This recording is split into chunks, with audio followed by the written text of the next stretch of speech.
Mixail İliç, bilirsinizmi? Mənə elə gəlir ki, bədii zövqü olan hər bir kəs mütləq mütaliə sahibi olmalı. Axı Gorkini, Çernişevskini, Gogol'u bilmədən nə həkim, nə geoloq, nə də başqa ixtisas sahibi olmaq mümkündür. Bəs Nikolay Ostrovskini? Nikolay Ostrovski.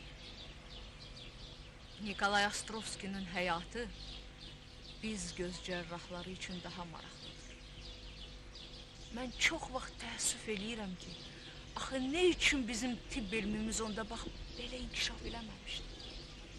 Bəlkə də onun gözlərinə işıq verilsəydi, o daha bir yeni Polad necə bəlkə də yazar. Doktor, sizin nə böyük qəlbiniz var. Heyrət edirəm. Mən sizin üzünüzü bir an belə görməmişəm, doğru deyilmi doktor? Ancaq hər dəfə siz mənimlə danışanda xəyalımda sizin ən nəcib cizgilərinizi yaratmışam. Maraqlıdır. Mənim nəzərimdə sizin Azərbaycan qızlarına xas olan iri qara gözləriniz, uzaqdan ağıllı bir qızı xatırladan cazibəli baxışlarınız, Rauf'u illərdən bəri böyük yaradıcılıq eşqi ilə sevən səmimi qəlbiniz, ipək kimi bir təbiətiniz var, deyilmi doktor? Doktor. Bunları yəqin ki o sizə deyir. Yox. O mənə yalnız sizin adınızı, bir də ixtisasınızı deyib. Bu da ola bilər. Çünki həyatın özü də gözəl bir sənət əsəridir. Əgər biz bir romanı oxuyanda, onun qəhrəmanı canlı bir surət kimi gözümüzün qabağında canlanırsa, həyatda da insanlara yaxınlaşdıqca gözsüz belə onların surətini təsəvvür eləmək mümkündür. Elə deyilmi, Mixail? Deməli, mən öz gözlərimin taleyini sizə etibar etməkdə yanılmamışam. Mixail, ehtiyatlı olun, Mixail. Bilirsinizmi?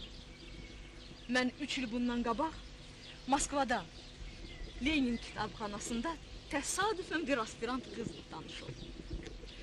Bir müddət dostluq da elədi. Bir gün o mənə xəbər verdi ki, sabah müdafiə edir. Gözəl bir gül dəstəsi bağlatdırıb ora gəldi. Müdafiə qutaranda mən gül dəstəsini ona vermək istərkən, o həmin gülü öz elmi rəhbəri akademik Mixail İliç İvanova bağışladı. Necə? Mənə? Bəli, sizə. Bəs dissertantın adı nə idi? Lida Gromova. Lida Gromova. Ha, yadıma düşdü. Deməli siz məni... Bəli, bəli. Mən sizi o vaxtdan tanıdım. Çox gözəl. Elmi şuradakı çıxışınız mənim çox xoşuma gəldi. Deməli, siz öz xəstənizi ətraflı öyrənə bilmişsiniz. Hətta o vaxtlar siz subaydınız. Bax, bura qədər bilir. Hə, 2 ildir ki evliyəm. Bu yaxınlarda oğlum da olub, ancaq üzünü belə görməmişəm. Evlat şirin şeydir. Doktor, xeyli vaxtdır evə məktub yazmıram. Qorxuram yoldaşım şübhələnər. Axı o mənim bu vəziyyətimi bilmir. Bilməsə yaxşıdır, Mixail İliç. Doktor, bəlkə kömək edəsiz ona məktub yazaq. Mən sizi o qədər də əziyyətə salmayacağam. Ancaq yanımda olun ki, düz yaza bilim. Baş üstə. Görəsən, oğlumun adı nədir? Adını siz qoymalısınız, Mixail İliç. Adını? Ha, fikirləşmək lazımdır. Doktor, budur. Lyuba oğlumun şəklini mənə göndərib. Baxın, görün, kimə oxşayır? Gözləri gömgöydür. Bəs sifəti? Sizi xatırladır. Görəsən, oğlumu görə biləcəyəm. Göreceksiniz Mikhail İliç, göreceksiniz. Taksir özümde oldu. Mənə dediler ki kenarda dur. Söze bakmadım. Görəsən benim son keşflerim Xəzər sularında batacak. Mikhail İliç, Doktor, açığını deyin. Niye benim operasyonumu belə ləngidirsiniz? Axı mən, Mikhail İliç, belki siz... cesaret etmirsiniz. Cerrah cesaretli olmalıdır.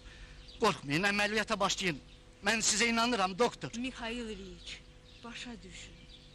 Biz sizin əsəb sisteminizi müalicə etməyincə bu əməliyyata başlaya bilmərik. Ben kaldıkça burada əsəbləşirəm. Her günüm bir yıl geçir. Mikhail İliç, hayır. Yaxşı.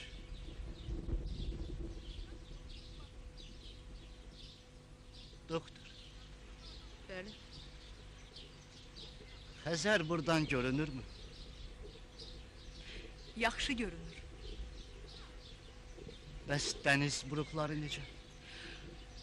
Nargindən o yana nöqtələr kimi görünür. Xəzər nə mehriban, nə gözəldir ah. Qətranı gözümün qarasındadır. Hələlik mən ondan düşsəm də uzaq.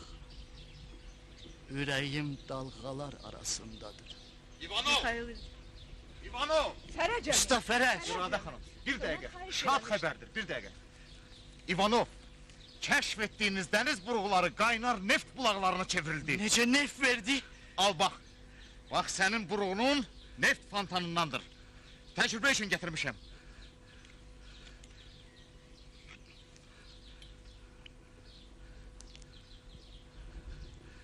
Bəs mənim gözlərim, axı mən görmürəm. Mikhail İliç, siz göreceksiniz. Mütləq göreceksiniz. Elədir qızım, elədir. Odlar ölkəsi hələ heç bir əziz qonağını işıqsız yola salmamışdır.